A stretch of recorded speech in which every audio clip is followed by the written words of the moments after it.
Breakfast is the worst meal of the day. Now this might come as a shock to most people, because there is this big misconception that breakfast is the most important meal of the day. It is not the most important meal, but far from it. If you want to live longer while looking younger, have less body fat and reduce the risk of cancer along with many other diseases, breakfast is the worst meal of the day. Now I will explain what I mean by that, but first... Hey man, are you gonna subscribe to Prime? I'm rolling. I'm a big fan of implementing easy steps to get huge results, and that's exactly what you will get using this approach. It is called intermittent fasting. Research on intermittent fasting started as early as before the Second World War, where they tested it on rats, but it has never really been popularized until very recently. And their research proved that rats increased their lifespan significantly and were less likely to develop cancer. They also found that rats brought up on intermittent fasting grew perfectly and had less body fat than other rats. But why has these impressive discoveries never been endorsed to society earlier? One reason is simply because the media and big corporations doesn't want you to know this. Intermittent fasting doesn't cost a thing, and corporations find it hard to make money from it. If the food industry endorsed intermittent fasting, it might as well run out of business. Researchers began studying the effects of people during the Islamic holy month of Ramadan, where Muslims avoid eating from sunrise till sunset, and once the sun sets they pretty much binge eat. Initially, scientists believed that this shift from eating throughout the day to restricting the window of eating to only a few hours would cause catastrophic health problems. Their prediction was that people would get fat and ill from literally gorging without portion control. However, the results proved the exact opposite.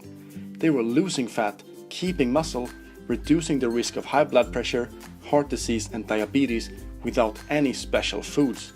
Tell me another approach that brings this kind of drastic results and is so easy to implement. All you have to do is not eat breakfast. You should know that intermittent fasting is not a diet. You are not gonna restrict your calories. It's not unusual to be lonely. It's not unusual. You will only need to restrict the time you eat throughout the day, typically to 8 hours. It's really that simple. If you eat your last meal around 8 p.m. and skip breakfast the next morning to have your first meal around noon, you have successfully fasted for 16 hours, leaving you with an 8-hour eating window. And within this 8-hour eating window, you should aim for 2 to 3 meals. But what about 6 small meals a day? You gotta keep metabolism high and avoid starvation mode. 6 small meals a day. If you eat 2,000 calories within 6 small meals compared to eating one huge meal of 2,000 calories, you will still burn the same 2,000 calories. If you keep eating 6 small meals a day, your chances of burning fat reduces because the body will get its energy from glycogen storage and blood sugar, keeping fat reserves intact and unused. Glycogen and blood sugar will become depleted first after 6 to 8 hours without eating, and once you wake up and have breakfast, you will restore that depletion. By eating every 2 to 3 hours, you will never allow fat storage to be used as energy, and I've talked more about this subject in another video that you can watch here. Starvation mode do exist, but it doesn't come into play until 72 to 96 hours after completing the last meal. That's 3 to 4 days, not 3 to 4 hours. The reason for this all stems back to our ancestors. They had to hunt and gather food in order to survive, and it would often take them several days for them to do that. As humans, we are meant to alternate between fasting and feasting, between going for long periods without food and then eat huge amounts of food in a short time. It's only very recently in our long history that humans have access to food all hours around the clock, and it's also one of the reasons so many people are sick and obese. Intermittent fasting also has incredible effects on releasing natural human growth hormone, and Dr. Michael van der Sheldon talks about this on his fantastic YouTube channel, which I will link in the description. Human growth hormone, also known as the fitness hormone, is responsible for a number of health benefits such as fat loss, muscle growth, longevity, anti-aging, healing, cell repair amongst others. And we have known for a long time that when we sleep, that's when we release most of our growth hormone. And this is because insulin and human growth hormone are indirectly related, And when insulin is elevated, you cannot release human growth hormone. Insulin is only released after you've had a freshly consumed meal.